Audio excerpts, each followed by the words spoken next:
Architecte de formation, Myriama Geoffroy a conservé cette influence dans la construction de ses toiles, où se mêlent imaginaire et réalisme. De grandes surfaces géométriques ou abstraites, constituées de papier et de fibres végétales, apprêtées puis marouflées, créent l'atmosphère de base de ces tableaux. À ces assemblages se combinent des signes plus réalistes, comme des motifs inspirés de la culture polynésienne, des écrits, des mots ou des fragments de texte. Une volonté personnelle de combiner culture traditionnelle et approche contemporaine de l'art.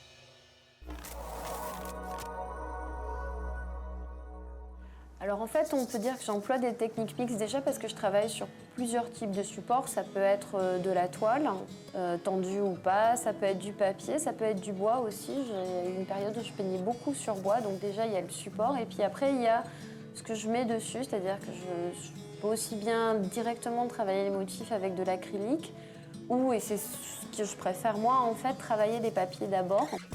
Myriama Geoffroy utilise plusieurs matériaux dans ses collages. Des papiers de qualité variée, des éléments de récupération, des textiles ou des fibres naturelles qu'elle traite à sa manière. Ça, c'est du papier de soie. C'est un papier qui est assez fin et très poreux. Donc ça, c'est un papier de Chine qui est utilisé en général pour la calligraphie. Et ça, c'est un papier qui s'appelle un papier de mûrier, que moi j'affectionne particulièrement parce qu'en fait, il a déjà des fibres à l'intérieur et donc ça donne aussi de la matière. Et ça rappelle un peu dans les tons, une fois que c'est collé, ça rappelle le tapas, je trouve.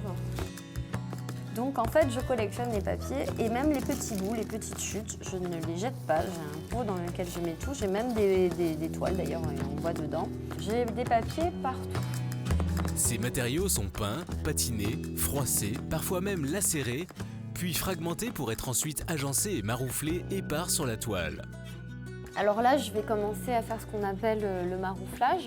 Donc ça se passe de la même façon que ce soit sur un papier ou sur une toile. La technique utilisée par l'artiste, basée sur le marouflage, peut paraître simple, mais elle nécessite attention et précaution pour assurer à l'œuvre toute sa pérennité. Je commence par appliquer du vernis sur le papier, sur le support. Ensuite, je passe un deuxième coup pour vernir en fait le papier sur la toile.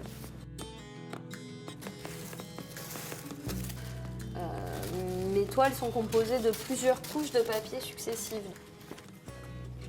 Là, c'est un papier de soie et qui va encore être marouflé sur une deuxième couche.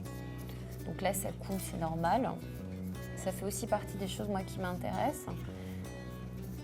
Et donc, à force d'avoir des couches successives de papier et de vernis, en fait, ça va former, comme on le voit ici, une surface qui va être complètement compacte. Ce qui est intéressant, c'est de pouvoir travailler les supports, mais là, on voit aussi, c'est de pouvoir travailler sur les transparences et les épaisseurs. Des papiers foncés ou des papiers clairs ou du tapas n'ont forcément pas la même opacité. Et en fait, une fois qu'ils sont tous assemblés, ça permet d'avoir des effets de transparence, des effets de matière, sur lesquels moi ensuite je viens retravailler avec la peinture. Les papiers légers choisis par l'artiste présentent des qualités de transparence qui laissent apparaître, après collage, des couleurs, des formes, des motifs, des écrits et parfois même des messages secrets. Ce sont des textes qui ont été écrits par différentes personnes à qui je demande d'écrire, de travailler en fait avec la graphie. Donc en fait, les textes, on ne les reconnaît pas, ça fait aussi partie de ce qui, moi, m'intéresse, même si avec Chantal, on réfléchissait à mettre un texte en entier. C'est-à-dire qu'en fait, comme c'est redécoupé sur la même base que les motifs, en fait, c'est illisible.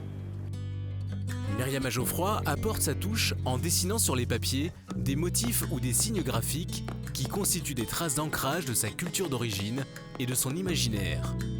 Ce sont des papiers que j'ai préparés pour ma prochaine exposition, où en fait il y a un motif qui est reproduit à l'infini avec une bombe. Il y a aussi des papiers sur lesquels je dessine directement, donc en fait voilà, je prends des motifs répétitifs et puis je les retravaille au feutre. Myriama Geoffroy utilise fréquemment de la peinture acrylique, un médium qui présente l'avantage de se diluer à l'eau et de sécher rapidement. Moi, à part le rouge, je suis beaucoup dans les bruns, dans les noirs, dans les blancs. Mais pour moi, c'est vraiment, enfin, quand je pense à la Polynésie, c'est les couleurs qui me viennent naturellement. Alors je pense que c'est à cause du tapa, à cause de la sculpture, à cause de, voilà, d'un côté un petit peu tribal, ancien. Pour moi, les couleurs polynésiennes, c'est le marron et le noir, c'est pas le bleu. Pour sa prochaine exposition intitulée Graff-iti, Myriama Geoffroy s'est inspirée de l'univers du graffiti, une forme d'art qui se développe généralement au milieu urbain. En fait, ce qui m'intéressait déjà, c'était de mettre en avant une sorte d'expression urbaine que maintenant qui est de plus en plus présente à Tahiti et qui en plus, je trouve moi personnellement, est de plus en plus intéressante. Sa pratique nécessite des outils tels que la peinture aérosol, les marqueurs et parfois l'utilisation de pochoirs.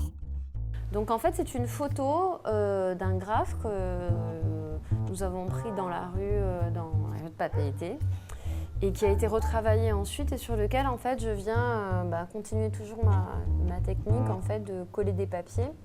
Ensuite, je vais repeindre et redessiner dessus.